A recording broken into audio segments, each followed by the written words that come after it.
Okay, Raj, can you start now? Yes sir. चलो, पहला हो गया स्क्वायर। स्क्वायर के सारे प्रॉपर्टीज समझ में आ गए।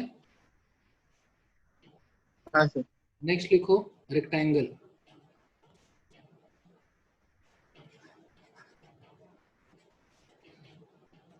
पॉइंट नंबर 1 नोट करते जाओ। Rectangle all 90 degree. This is A, then this is also A. This is B, then this is also B. Opposite sides are equal.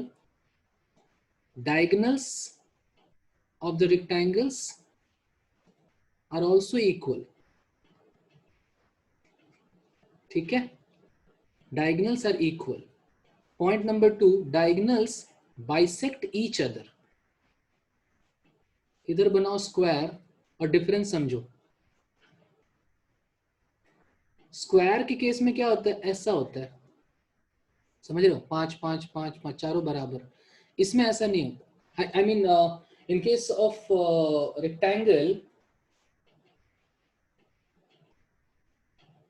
diagonals will be equal, right? But they will be equal like यहाँ पे bisect होगा। यहाँ पे rectangle के square के case में 90 degree होता है, मगर यहाँ पे 90 डिग्री नहीं होता है। This part area and this area is not same, मगर area of this entire triangle is same as this entire triangle. Abhishek, can I say that area of this triangle, yellow color, is same as area of this green color? Yes. half yes sir. एक diagonal क्या करता है, दो equal में divide करता है। Ankit, can you hear me? Yes sir. Area of this red colour triangle is equal to area of this blue color triangle. Why? Because Congruent triangle sir. congruent triangles हैं, इस कारण एरिया भी same होगा। उसके उपरांत आपको ये ध्यान रहना चाहिए कि अगर बेस सेम होता है, जैसे कि मान लो एक पैरेललोग्राम है, अगर इसी बेस में अगर मैं एक और क्वाड्रिलैटरल बनाऊं, बेस यही रहेगा और ये क्वाड्रिलैटरल जो होगा, इस क्वाड्रिलैटरल का एरिया और पिछले वाले का एरिया सेम होगा। सेम होगा। मान लो कि इसी बेस पर एक ट्रायंगल बना दूं मैं, बेस सेम है, तो area of this parallelogram ABCD, area of ABCD will be equal to half the area of triangle ABDE. ABE लिख लो, so not half, double, right? जो ट्रायंगल होता है उसका एरिया पूरे पैरेललोग्राम का आधा होता है, तो पैरेललोग्राम का जो एरिया होगा double the triangle of ABE। आप पढ़े थे स्कूल्स में, लिख लो। एंड मान लो AEF है, मान लो, so area of ABCD will be equal to area of AEFB, AEFB, क्योंकि बेस सेम है। Correct? Coming back to this rectangle, rectangle area is length into breadth, perimeter is twice L plus B, and all those things you know, right? Next लिखो rhombus, very important. Rhombus looks like a diamond, like diamond shape. Rhombus के भी side सारे equal होते हैं, इनके diagonals equal नहीं होंगे। D1 is not equal to D2, ध्यान रखना। रोम्बस में एक और खास प्रॉपर्टी इक्वल टू स्क्वायर होता है कि ये सारा एंगल 90 डिग्री होता है। ठीक है, all these triangles are also congruent. ये एंगल 90 डिग्री होगा, बट ये वाला पार्ट इक्वल टू ये वाला पार्ट होगा, ये वाला पार्ट इक्वल टू ये वाला पार्ट होगा। They are not equal because diagonal is not equal. What is the area of rhombus? Half the product of the diagonal. Suppose this is A, this is also A, this is also A, this is also A, then this one is D1, this one is D2. Disha, Sarabjit, you there? Aryama? Yes, sir. Next लिख लो parallelogram. ध्यान से देखो जी, मैंने already parallelogram बना रखा है but फिर से रिपीट कर रहा हूँ. पैरेललोग्राम में क्या है, opposite pairs of sides parallel होते हैं. पैरेललोग्राम में जो डायगोनल्स होंगे,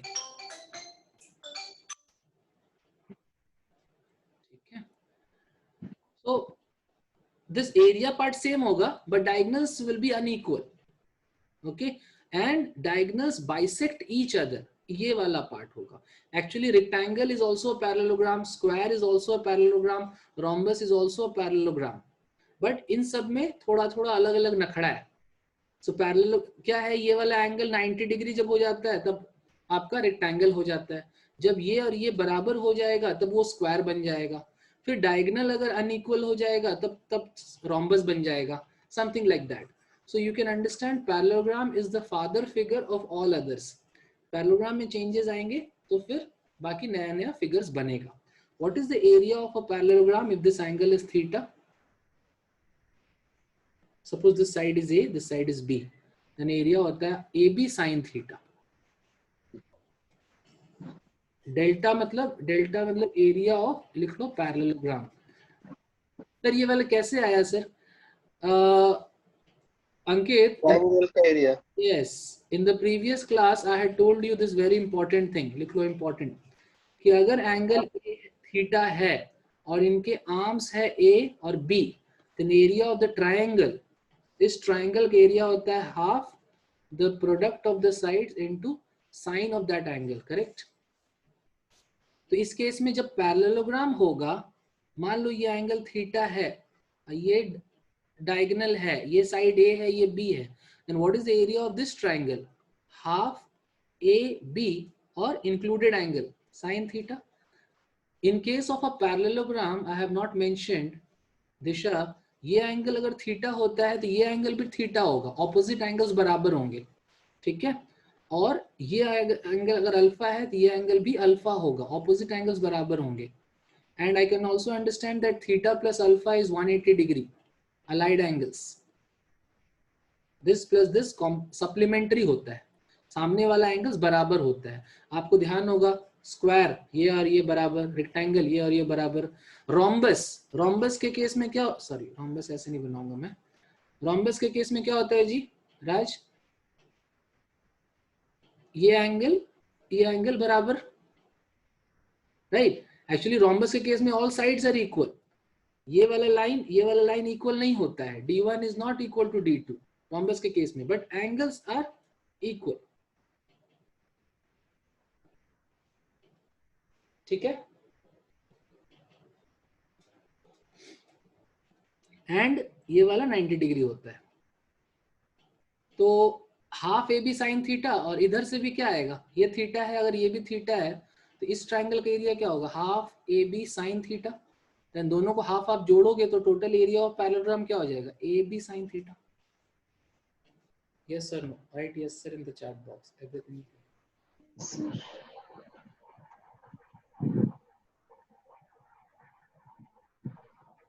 सर एक बार 25th वाला स्लाइड दिखाएंगे. हाँ लिखो.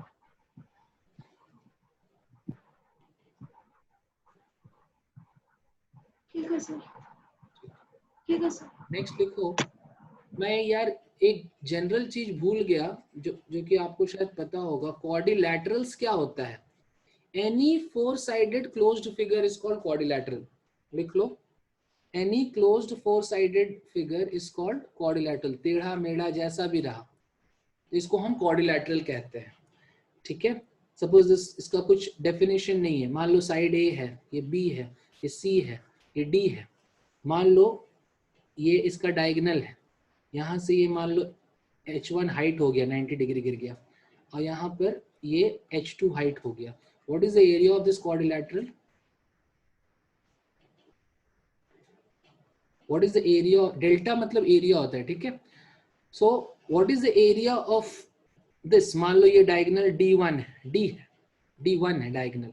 So what is the area of this triangle? Yellow color triangle. What is the area of this yellow color triangle? Half base into height h2 plus अगर मैं इसकी एरिया पूछूं, what is the area of this triangle? Blue color. क्या हो जाएगा? Half base, common base है D1 and height क्या है? h1. So area of any quadrilateral can be written as half any diagonal into sum of the perpendiculars. D1 common ले लो. Area of a quadrilateral is also given as by this formula, s into s minus a, s minus b, s minus c into s minus d. s क्या है? Semi perimeter. लिख लो. अभिषेक समझ में आ रहा है?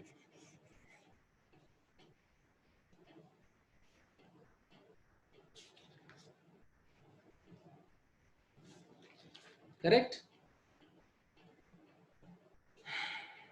Ankit, is that okay? Yes, sir. Sarabjit, are you there in the class?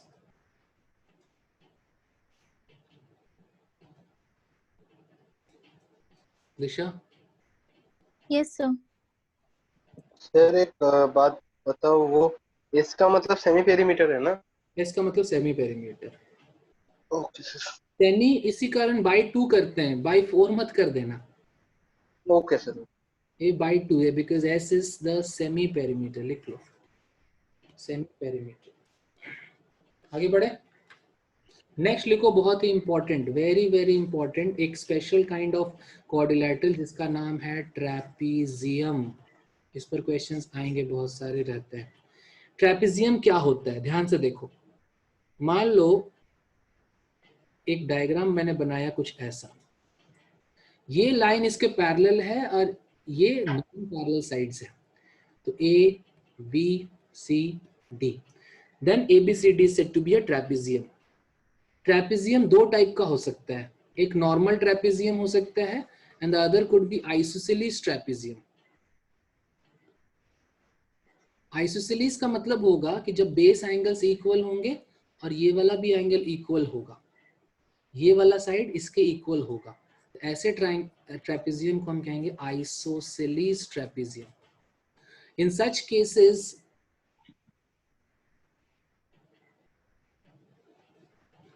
आपको angle symbols निकालने में सुविधा होती है when it is isosceles trapezium. जैसे कि एक क्वेश्चन लिखो, एक ट्रैपीजियम बनाओ, ठीक है. ये इसका मिड पॉइंट है M1, ये इसका मिड पॉइंट है M2. दोनों के मिड पॉइंट को मैंने जोड़ दिया, ये इसके पैरेलल है, ठीक है. This is 30, this is 50. What is the length of M1 M2? Question number 1 बनाओ जल्दी.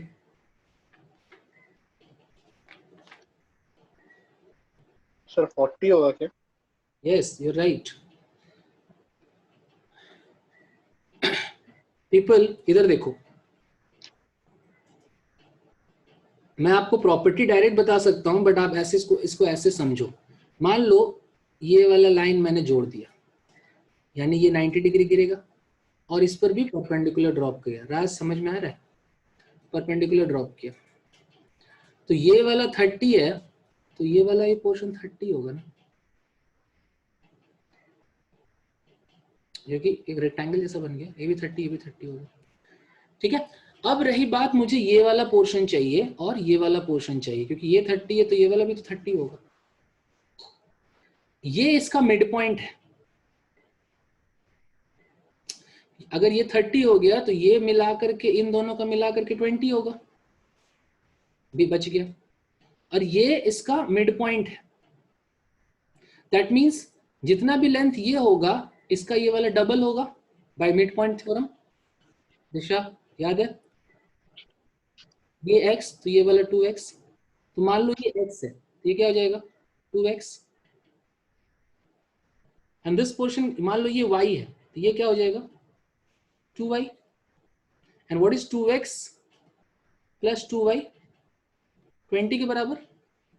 इसका मतलब x प्लस वाई का वैल्यू 10 का बराबर. So what is the length of m1 m2? 30 plus this x and this y. 30 plus 10 is 40. Is that okay?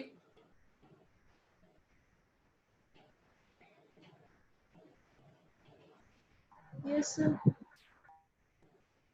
Shortcut लिख लो. Shortcut क्या है? In case of a trapezium, अगर इनके ऑब्लिक साइड्स, इसको कहते हैं ऑब्लिक साइड्स, जो टेढ़ा होता है, अगर इनके मिड पॉइंट्स को अगर आपने जोड़ दिया है,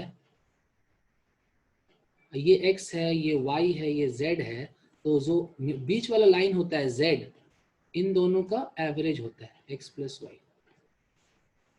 ये 30 था, ये 50 था, तो z का वैल्यू क्या हो जाएगा? हाफ. 30 प्लस 50 40. समझे Ankit? Yes sir. Next question. Next question, एक ट्रेपेजियम बनाओ. ये लाइन यहां पे बनाओ, पैरेलल लाइन. ये लिखो A B C D E. ठीक है, ये मान लो P है. AP is to PE का वैल्यू दिया हुआ है 2:3. ठीक है, ये मान लो 30 है, ये मान लो 50 है. आपको लेंथ निकालना है M1 M2 का.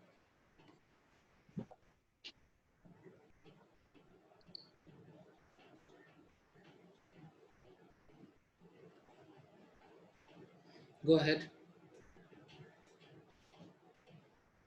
ये 2 पार्ट्स है, ये 3 पार्ट्स है.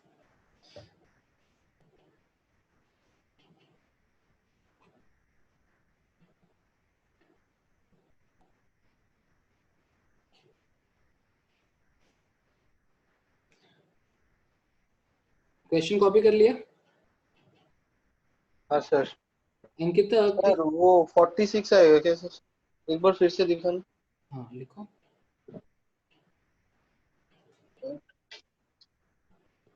ये तीनों लाइंस पैरेलल है, ठीक है? ये इसके पैरेलल, ये इसके पैरेलल है. यहाँ पर हाफ में ज्वाइन नहीं किया, 2:3 पॉइंट में ज्वाइन किया. ये वाला पार्ट 2 है, ये वाला पार्ट 3 है. Okay Ankita, talk to me. You remember मैंने कहा था कि अगर ये लाइन इसके पैरेलल है और ये अगर मिड पॉइंट है तो हाफ और डबल होता है. ये x होगा तो ये 2x होगा, ऐसा कहा था. हाँ, एरिया डबल. हाँ. एरिया नहीं, एरिया की बात नहीं कर रहा मैं अभी, मैं साइड्स की बात कर रहा हूँ. लेंथ हाफ होता है, ये x होगा तो ये 2x होगा, ठीक है? मगर अगर हाफ नहीं है, मान लो ये इसके पैरेलल है, ये 2:3 रेशियो में है, ये अगर x है तो ये वाला वैल्यू क्या होगा? मान लो y, तो y का वैल्यू आप लिखोगे, डायरेक्टली लिखने मैं सिखा रहा हूँ, देखो ध्यान से. 2x/5 मतलब सॉरी 3x/5. नहीं, कुछ गलती कर रहे हो. 5/2x. कैसे? कैसे? ये ट्रायंगल सिमिलर है ना जी अभिषेक? ये ट्रायंगल और ये बड़ा वाला ट्रायंगल सिमिलर है. तो दिस बाय दिस एंगल बराबर, दिस एंगल ये एंगल बराबर कॉमन एंगल. तो क्या लिखते थे? x divided by y is equals to, छोटे ट्रायंगल में 2, बड़े ट्रायंगल में 5. तो y की वैल्यू क्या होगा? 5/2x. Yes sir no? अंकित, ये वाला पार्ट क्लियर हुआ? चलो यस सर. मैं आप लोग को इसका शॉर्टकट दे रहा हूँ, कैसे डायरेक्ट लिखते हैं, क्योंकि इतना टाइम एग्जाम में नहीं रहता है कि हम लोग इतना सोचें. सर इस हिसाब से करने पे फिर वो आएगा सर उस 30. ट्रायंगल में मेरा सर फिर प्रूफ को सिमिलरिटी प्रूफ कर देंगे तो हो जाएगा. हाँ, सिमिलैरिटी प्रूफ एक्चुअली सिमिलर रहता है, आपको दिखना चाहिए. मैं आपको ट्रिक दे रहा हूँ, ध्यान से देखो. मान लो ये 2:3 है, ये x है, ये छोटा और ये बड़ा, करेक्ट राज? जैसे ये छोटा है और ये बड़ा है, यानी ये जो होगा वो x मल्टीप्लाइड बाय, नीचे लिखना इन दोनों का सम. मतलब कि नॉट नीचे, फ्रैक्शन, जो फ्रैक्शन मल्टीप्लाई होगा वो 1 से बड़ा होना चाहिए। तो एक फ्रैक्शन होता है नीचे 5, ऊपर में साइड्स हमेशा, ये ट्राइंगल का साइड 3 देखो किसी ट्राइंगल का साइड नहीं है, किसी ट्रेपेजियम का साइड है। तो ट्राइंगल का साइड एक फ्रैक्शन लिख लो रफ में 2/5। अब सोचो कि x को मैं 2/5 से मल्टीप्लाई करूंगा कि x को मैं 5/2 से करूंगा। ऑब्वियसली 5/2, क्योंकि 5/2 1 से बड़ा है। तो ये वाला जो रिजल्ट होगा x मल्टीप्लाइड बाई 5/2 होगा। समझ में आ रहा है? सर एक प्रॉब्लम हुआ था उस क्वेश्चन में, जो सही हो गया था मेरा ना, कैलकुलेशन में मैं 2/5 इंटू 20 कर दिया था, वो 10 हो जाएगा, तो 4 + 4 8, 38 आएगा आंसर। Okay okay. एक क्वेश्चन देखो, मान लो ये इसके पैरेलल है, ध्यान से देखना, ये 3:7 रेशियो में है, मुझे इसका वैल्यू लिखना है। तो मैं डायरेक्ट लिखूंगा 40 इंटू कितना मल्टीप्लाई होगा, कितना टाइम्स, तो 40 into 3/10, 3 divided by sum of this, ना कि 10/3, क्योंकि 10/3 तो 1 से बड़ा है, राइट? ये तो छोटा होगा इससे। समझ में आ रहा है? ये 12 होगा। शॉर्टकट समझ में आ गया? हाँ sir. Sarabjit, is that okay? Disha, Yes, sir. चलो इस केस में देखो, ये वाला वैल्यू का पता नहीं, ये वाला 30 है तो ये वाला भी तो 30 होगा। ये x है तो ये वाला क्या होगा, DE, x multiplied by 3 + 2 5 divided by 2। अगर ये 2:3 रेशियो है तो ये वाला भी तो 2:3 रेशियो होगा, क्योंकि पैरेलल लाइंस है। ये अगर y है, ये वाला पार्ट क्या होगा, y मल्टीप्लाइड बाय 5/2।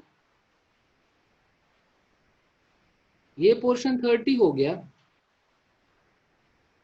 तो रिमेनिंग पोर्शन कितना, ये और ये मिला के 20 होगा ना जी। तो this is and this one 5/2x plus 5/2y is equals to 20. What is x plus y? 8.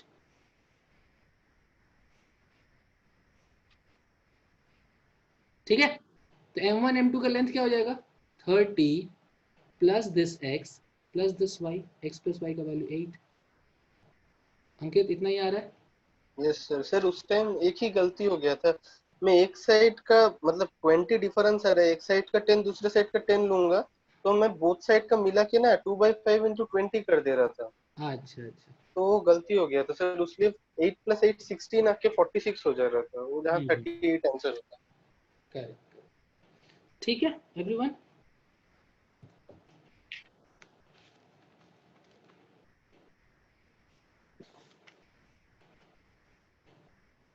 आगे बढ़े।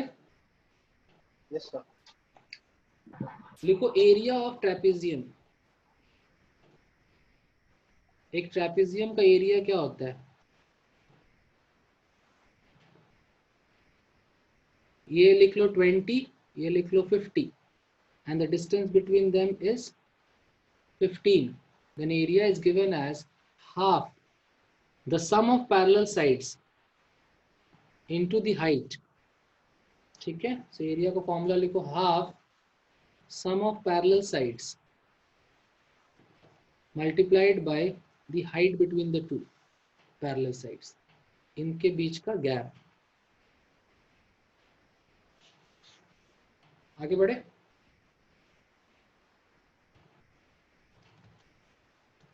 कॉपी कर लो।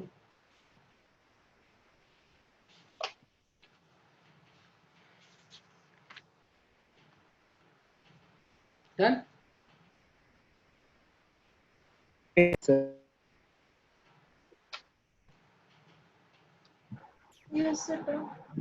नेक्स्ट लिखो पॉलीगॉन्स। पॉलीगॉन्स क्या है, any closed figure, 3 sided polygon होगा तो ट्राइंगल, 4 साइडेड पॉलीगॉन होगा तो क्वाड्रिलैटरल, 5 साइडेड होगा तो pentagon, hexagon and so on. ठीक है, So any closed figure is said to be a polygon. Point number 1, you have to understand what is the sum of angles of a polygon. आप देखो एक polygon दो type का होता है जी. एक पॉलीगॉन कहलाता है रेगुलर पॉलीगॉन, एक irregular normal polygon. Regular polygon में क्या होता है, जितने सारे साइड्स एंगल्स बराबर होंगे. So sides equal and angles are also equal. Exam में क्वेश्चंस जनरली रेगुलर पॉलीगॉन से रहते हैं. अगर मैं कोई एक रेगुलर पॉलीगॉन बनाऊं,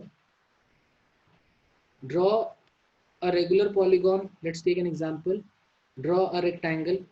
सो how many sides are there? Don't draw a rectangle, draw a square. Square बनाओ. सारे साइड्स बराबर हैं इसके, और each angle are also equal to 90 degree. All angles are also same. So what is the sum of angles? 360 degree. 360 degree, which can also be written as n minus 2 into 180 degree. कितना side है? अगर 4 side है, 4 minus 2 into 180 degree. अगर 5 side है तो 5 minus 2 into 180 degree. ये सम of the angles हो जाता है. 4 minus 2 कितना हो जाएगा? 2. 2 into 180 डिग्री क्या होगा? 360 डिग्री. तो sum of the angles is given as n minus 2 into 180 degree. लिख लो n minus 2 into 180 डिग्री. दूसरा याद रखो, ईच एंगल कैसे निकलता है. Each angle of a polygon, अगर सारा sum divided by number of sides कर दें, 360 by 4 90 आ जाएगा ना, तो बाई n कर दें तो ईच एंगल निकल जाएगा. Each angle of a polygon is given by n minus 2 into 180 divided by n. Very important. आगे बढ़े. Disha, are you following? Yes, sir.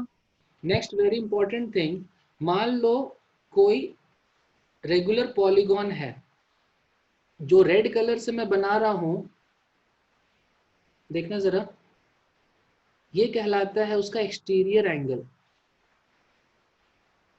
ध्यान से देखो, तो ये ऑलरेडी 90 डिग्री है, तो what is the sum of all exterior angles?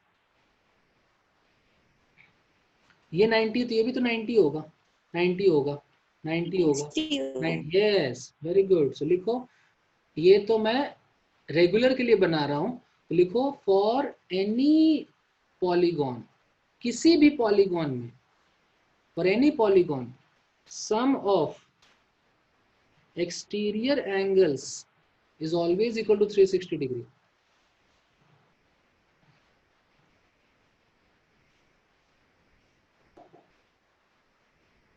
Ashti, sum of exterior angle is always equal to 360 degree.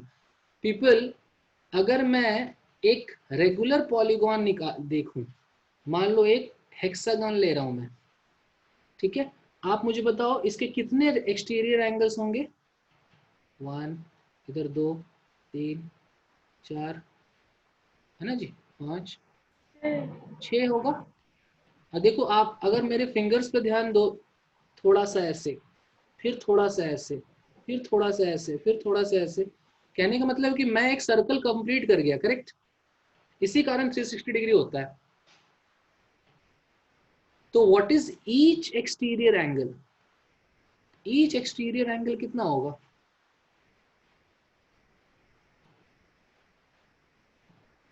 Each 360 by n. Very good.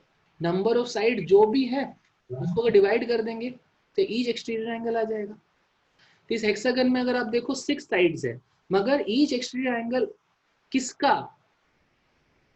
Of regular होना चाहिए, तभी तो आप इक्वल से डिवाइड करोगे, क्योंकि रेगुलर में ही तो अंदर वाला पोर्शन इक्वल होता है. करेक्ट दिशा? तो ये रेगुलर वर्ड को सर्कल करो. अंकित ध्यान दो, सम किसी भी रेगुलर हो या इरेगुलर हो, सम इन एनी केस 360 डिग्री होता है फॉर एनी, मगर ईच एक्सटीरियर एंगल किसका होगा? 360 बाय n, रेगुलर का. Make sense? कॉमन सेंस आप लगाओ, लगेगा सही बात है. Correct. Yes, Sarabjit. Yes. So in this case, you can get 360 divided by 6. That is, each exterior angle will be 60 60. अगर ये आप देखो अभिषेक राज, ये एक स्ट्रेट लाइन है, यानी अंदर का एंगल कितना होगा 120 degree. 20. That means each interior angle of a regular hexagon is 120 120 ऐसा कुछ. उसको मैं ऐसे भी निकाल सकता था n-2 into 180 degree 180 degree by by n. n. So each angle Plus कितना आएगा 120. 6 minus 2 4 into 180 divided by 6. देखो ये वाला भी 120 आएगा. सर आप कहना क्या चाह रहे हो? There are two ways of finding each interior angles. This is a better way. Agree Sarabjit? अगर each exterior angle निकाल लें 180 minus of that is my each interior angle. ये फॉर्मूला बेस्ड हो गया. राज समझ में आ रहा है?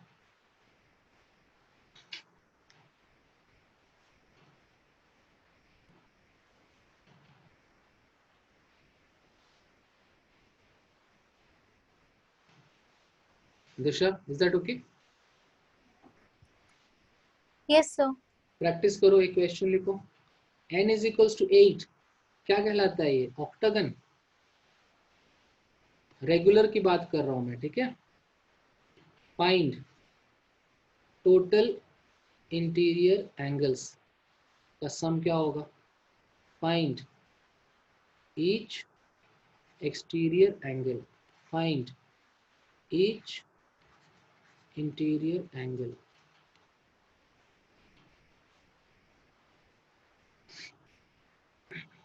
जल्दी करो.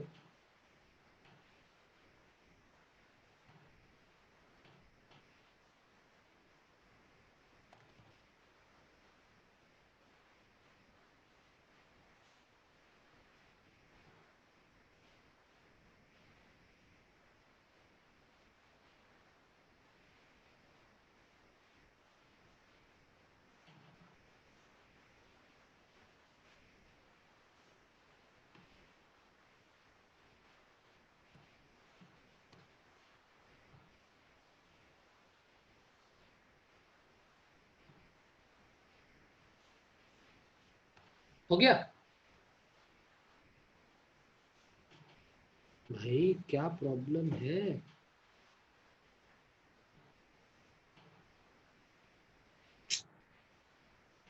No answer. 135 and 65. Total interior angles कितने हैं? 1080. 10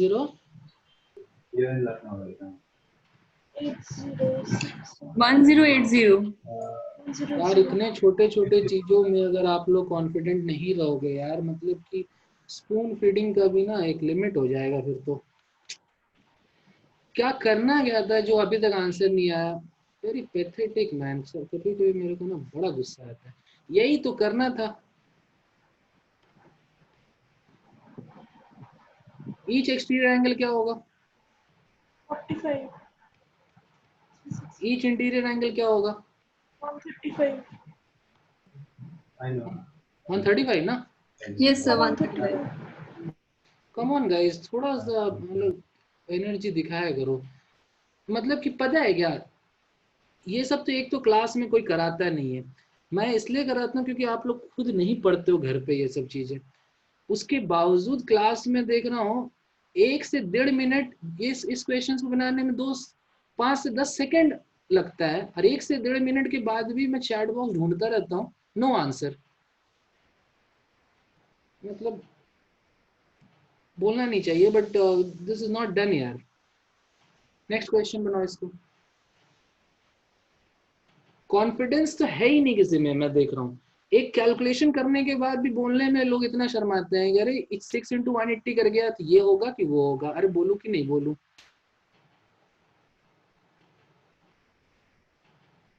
चलो इसका आंसर निकालो. Regular hexagon, length is 6 centimetre. Find the area of this hexagon.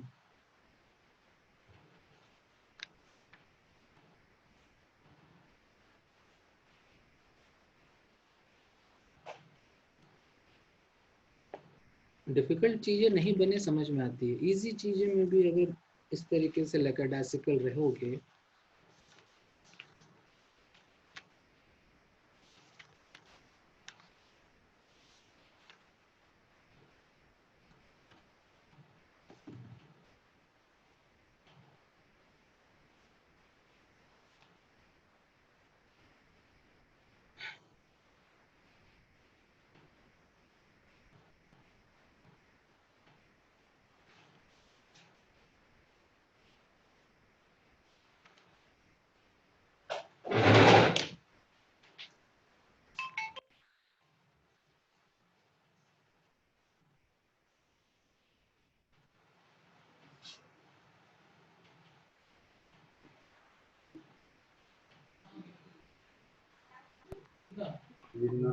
So 108.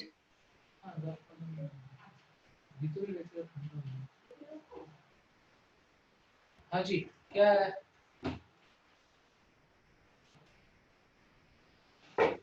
Yes 108.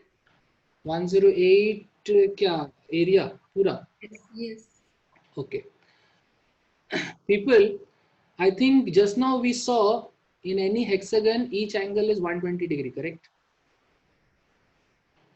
Each angle is 120 degree. That means अगर ये देखो तो ये 120 डिग्री है. अगर इसका सेंटर को इससे जोड़ोगे, सबको जोड़ोगे ऐसे करके, कभी भी पॉलीगॉन का क्वेश्चन हो ना उसको बांट के सोचा करो. अगर ये रेगुलर है तो ऐसा नहीं लगता है कि ये 120 डिग्री 60-60 में बट गया. सर विश्वास नहीं होता है. कैसे? How are you telling this? Now see, if this each sides are equal, that means they will subtend equal angles at the center also, right? अगर आप इसको एक हाइपोथेटिकल सर्कल में डालोगे तो ईच साइड, आपको याद है ना सर्कल्स में क्या होता था? Equal chord subtend equal angles. याद आ रहा है Ankit? Equal chord subtend equal angles. उस तरह के सारे एंगल्स इक्वल होंगे तो 6 एंगल्स होंगे तो ईच एंगल कितना होगा? 60-60 हो जाएगा. ये हो जाएगा 60 एंड दिस लेंथ बराबर, ये लेंथ बराबर तो ये दोनों भी बराबर, तो ये दोनों बराबर तो ये भी 60, ये भी 60. Actually I am getting an equilateral triangle. So a regular hexagon is actually a collection of 6 equilateral triangles of each of sides 6. So what is the area of one equilateral triangle? √3/4 into a square. And then what is the area of all the 6 equilateral triangles? This is the answer. Area of hexagon. आर्यामा Yes, sir. समझ में आया ये वाला? Yes, sir. लिखो √3/4 a square into 6. Sarabjit answer match कर लो, ये होगा. आपका शायद कहीं गलती था.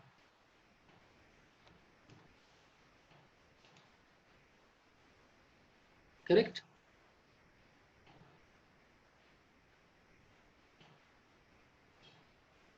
The meeting is going to end in a minute because of this 40 minutes break thing. I'm sharing it again. Okay.